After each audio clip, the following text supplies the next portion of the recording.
भारतीय साक्ष्य अधिनियम 2023 जिसने रिप्लेस किया है इंडियन एविडेंस एक्ट 1872 को। आज हम देखेंगे सेक्शन 9। सेक्शन 9 में क्या कह रहा है? When facts not otherwise relevant become relevant. ये जो ब्लैक बोल्ड लेटर में लिखा है इसको मार्जिनल नोट कहते हैं, जो ये बताता है कि किसी सेक्शन के अंदर किस बारे में बात की गई है। तो यहाँ ये कह रहा है जब फैक्ट वैसे तो रिलेवेंट नहीं होते पर रिलेवेंट बन जाते हैं किसी केस में। यहाँ पे अदरवाइज का मीनिंग है कि दूसरे प्रोविज़न के हिसाब से, वैसे तो फैक्ट जो दूसरे प्रोविज़न के हिसाब से रिलेवेंट नहीं है बाकी सेक्शन के हिसाब से, पर वो रिलेवेंट हो जाएंगे किसी केस में। कब? Facts not otherwise relevant are relevant. Fact वैसे तो रिलेवेंट नहीं है पर वो रिलेवेंट हो जाएंगे अगर सब सेक्शन 1 में क्या कह रहा है, if they are inconsistent with any fact in issue और रिलेवेंट फैक्ट। अगर वो इनकन्सिस्टेंट है, इनकन्सिस्टेंट मतलब अपोजिट है, मेल नहीं खाता किसी फैक्ट इन इशू और रिलेवेंट फैक्ट्स से, तो वो रिलेवेंट बन जाएंगे। देखिए, नॉर्मली जो फैक्ट केस से डायरेक्टली कनेक्टेड होते हैं वो कोर्ट में रिलेवेंट माने जाते हैं, लेकिन अगर उन फैक्ट्स का किसी तरीके से कनेक्शन प्रूव हो जाए किसी मेन फैक्ट से तो वो भी रिलेवेंट बन जाते हैं। भले ही वो फैक्ट इन इशू या रिलेवेंट फैक्ट से मेल नहीं खाते, उसके अपोजिट हो या उसको सपोर्ट नहीं करे, उसके अगेंस्ट में हो, तो भी वो रिलेवेंट हो जाएंगे उस केस में। सब सेक्शन 2 में क्या कहते हैं, इफ़ बाई देमसेल्फ, अगर कोई फैक्ट खुद से और in connection with other facts या फिर दूसरे फैक्ट्स से जुड़ के दे मेक द एग्जिस्टेंस और non existence of any fact in issue और रिलेवेंट फैक्ट हाईली प्रोबेबल और इम्प्रोबेबल। वो बनाते हैं फैक्ट इन इशू और रिलेवेंट फैक्ट के अस्तित्व में होना या ना होना को हाईली प्रोबेबल, मुमकिन, बहुत हद तक मुमकिन या नामुमकिन बनाते हैं, तो वो सारे फैक्ट भी रिलेवेंट होंगे। यहाँ इम्प्रोबेबल का मीनिंग है नामुमकिन या डाउटफुल बना देते हैं ज़्यादा, तो वो फैक्ट भी रिलेवेंट होंगे। यहाँ हम एक एग्जाम्पल के ज़रिए समझेंगे, जैसे कि ए पर दिल्ली में मर्डर करने का चार्ज है, ठीक है।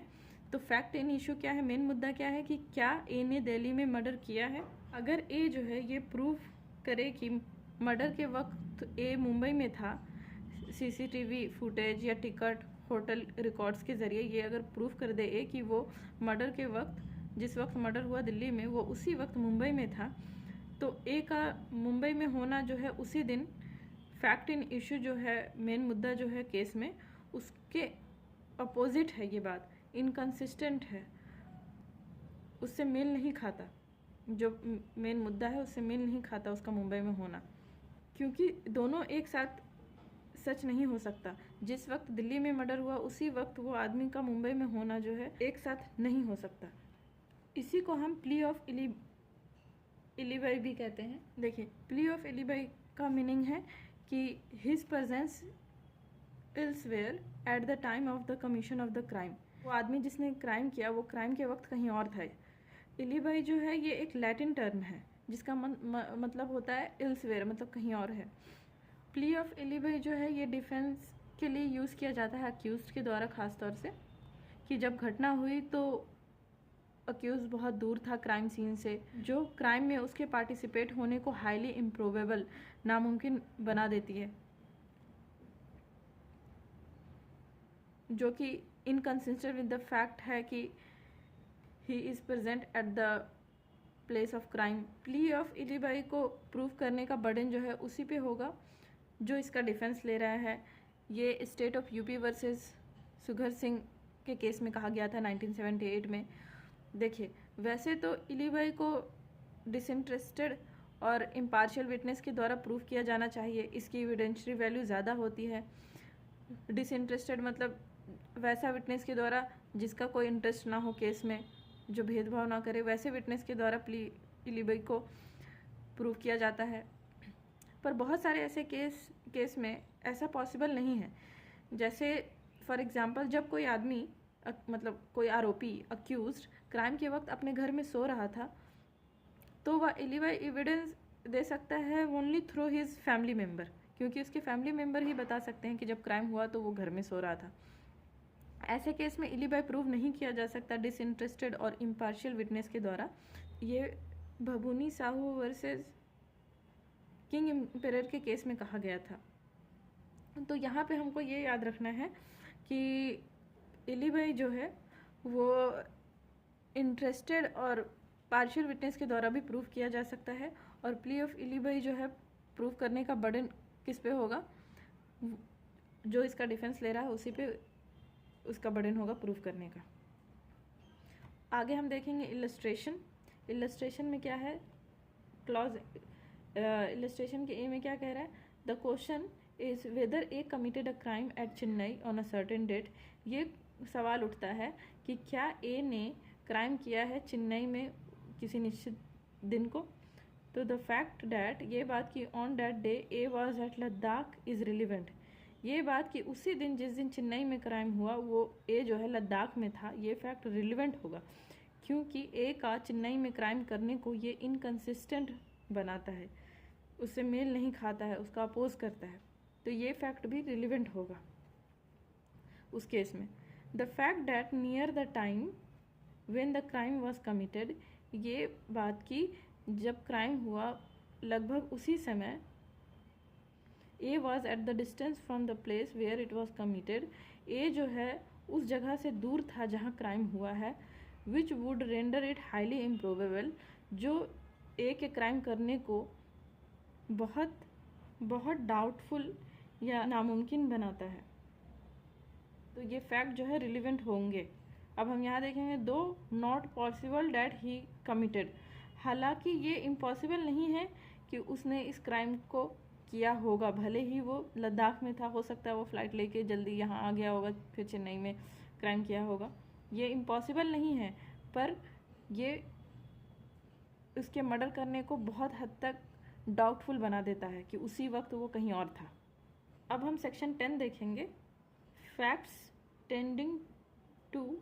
यहाँ पे टेंडिंग का मतलब है झुकाव रखना, किसी रिजल्ट की तरफ ले जाना। तो वो fact tending to enable court को इनेबल मतलब वो सारे फैक्ट जो कोर्ट को की मदद करता है निर्धारित करने में अमाउंट किसी डैमेज का, वो रिलेवेंट होगा। किस केस में? Suit for damage.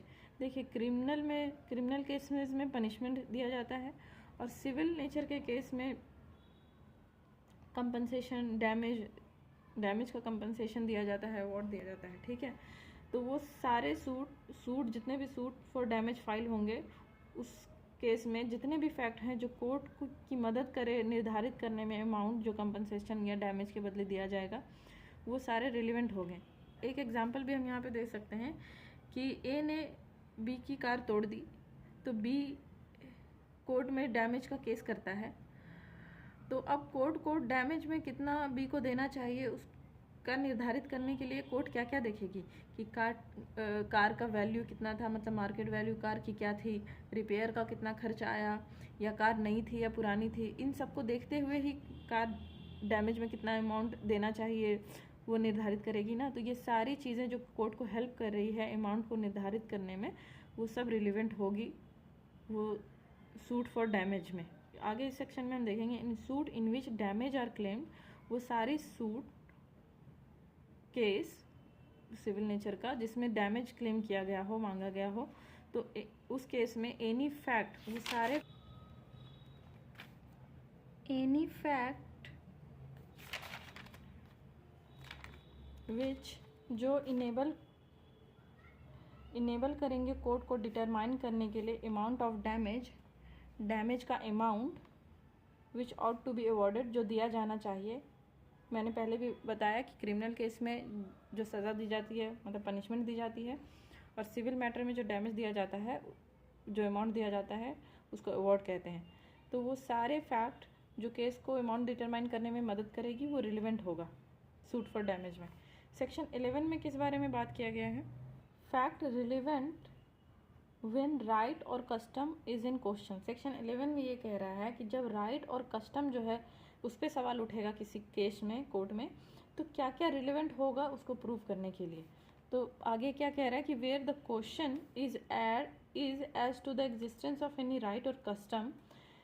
जब क्वेश्चन ये उठता है एग्जिस्टेंस मतलब किसी राइट या कस्टम के होने को लेकर के सवाल उठता है, एग्जिस्टेंस अस्तित्व को लेके, the following facts are relevant. तो उसको प्रूव करने के लिए फ्लोइंग फैक्ट्स रिलेवेंट होगी। फ्लोइंग फैक्ट्स नीचे दिए गए फैक्ट्स से रिलेटेड एविडेंस दिया जाएगा किसी राइट और कस्टम को प्रूव करने के लिए। तो क्लॉज ए में क्या कह रहा है, एनी ट्रांजैक्शन। यहाँ पे ट्रांजैक्शन का मतलब वैसे तो लेन देन होता है, पर यहाँ पे ट्रांजैक्शन मतलब कोई घटना की बात कर रहा है। एनी ट्रांजैक्शन बाय विच, जिसके ज़रिए जो है द राइट और कस्टम इन क्वेश्चन, राइट और कस्टम जो क्वेश्चन में है जिस पे सवाल उठाया गया है, वॉज क्रिएटेड, बनाया गया हो। राइट और कस्टम को जिस ट्रांजैक्शन के द्वारा बनाया गया हो उसका एविडेंस दिया जा सकता है, या क्लेम किया गया हो, दावा किया गया हो राइट और कस्टम को लेकर के, या जिस ट्रांजैक्शन के द्वारा राइट और कस्टम जो जिस पे सवाल उठा है उसमें वो मॉडिफाई किया गया हो, रिकॉग्नाइज किया गया हो, मतलब माना गया हो, यहाँ पे किसी राइट और कस्टम को माना गया हो, असर्ट किया गया हो मतलब दावे के साथ कहा गया हो, या उस राइट और कस्टम को किसी ट्रांजैक्शन के द्वारा डिनाई किया गया हो, इनकार किया गया हो मानने से, और which was inconsistent with it existence. और वो सारा ट्रांजैक्शन जो इसके अपोजिट हो, खिलाफ हो, राइट और कस्टम के अस्तित्व के खिलाफ हो, वो सब रिलेवेंट होगा राइट और कस्टम प्रूव करने में, उसके एग्जिस्टेंस को प्रूव करने में। बी में क्या कह रहा है, पर्टिकुलर इंस्टेंसेस। यहाँ पे इंस्टेंसेस का मतलब वही है एग्जाम्पल, घटना। तो पार्टिकुलर स्पेसिफिक एग्जाम्पल जिसमें जो है राइट और कस्टम वाज क्लेम किया गया, राइट और कस्टम का दावा किया गया हो, रिकॉग्नाइज किया गया हो मतलब माना गया हो, एक्सरसाइज किया गया हो मतलब उस राइट और कस्टम का यूज़ किया गया हो, और इन विच its existence was disputed.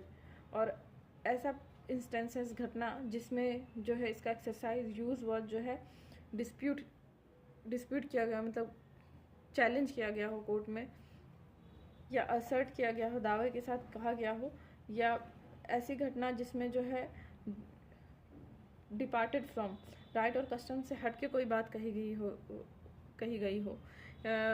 Generally ये डिपार्टेड फ्रॉम का मीनिंग तो होता है किसी जगह से चले जाना,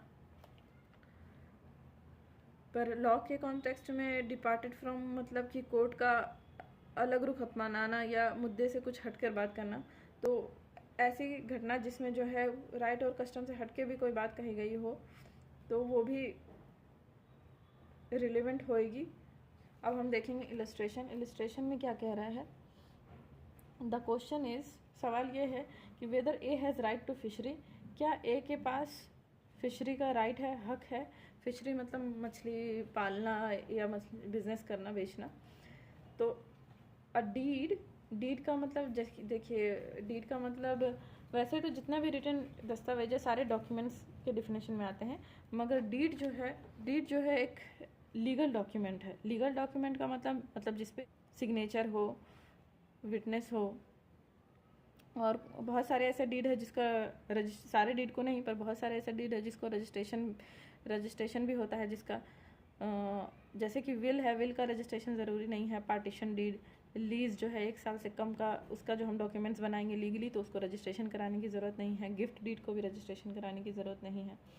तो डीड जो है एक लीगल डॉक्यूमेंट होता है जो जिसमें प्रॉपर्टी को ट्रांसफ़र किया जाता है, किसी को कोई राइट दिया जाता है, क्रिएट किया जाता है, ट्रांसफ़र किया जाता है राइट जिसमें।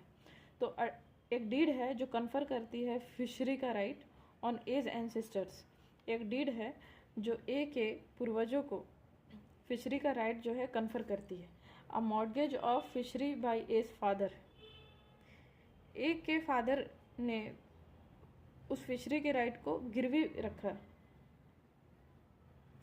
अ subsequent grant of fishery by A's father, बाद में फिर ये हक जो है, राइट जो है फिशरी का ए के फादर को दे दिया गया, जो कि इररिकॉन्सिलेबल विद द मॉर्गेज। जो सब्सिक्वेंट ग्रांट है जो कि इररिकॉन्सिबल विद द मॉर्गेज है, मॉर्गेज के बिल्कुल विपरीत है। पार्टिकुलर इंस्टेंसेस मतलब स्पेसिफिक घटना जिसमें A's father exercise the right A जो है फिशरी के राइट को ए के फादर जो है फिशरी के राइट को एक्सरसाइज करते हैं, यूज़ करते हैं, कुछ ऐसी घटना है। और on which the exercise of right was stopped by A's neighbour, और कुछ ऐसी भी घटनाएं हैं जिसमें से भी इंस्टेंसेस हैं जहां नेबर्स पड़ोसियों के द्वारा जो है फिशरी के राइट को इसके नेबर द्वारा फिशरी के राइट को स्टॉप किया गया था, रोका गया था इस हक को। ये सारे चीज़ रिलीवेंट होंगे अगर ये सवाल उठता है कि ए के पास राइट है फिशरी का या नहीं।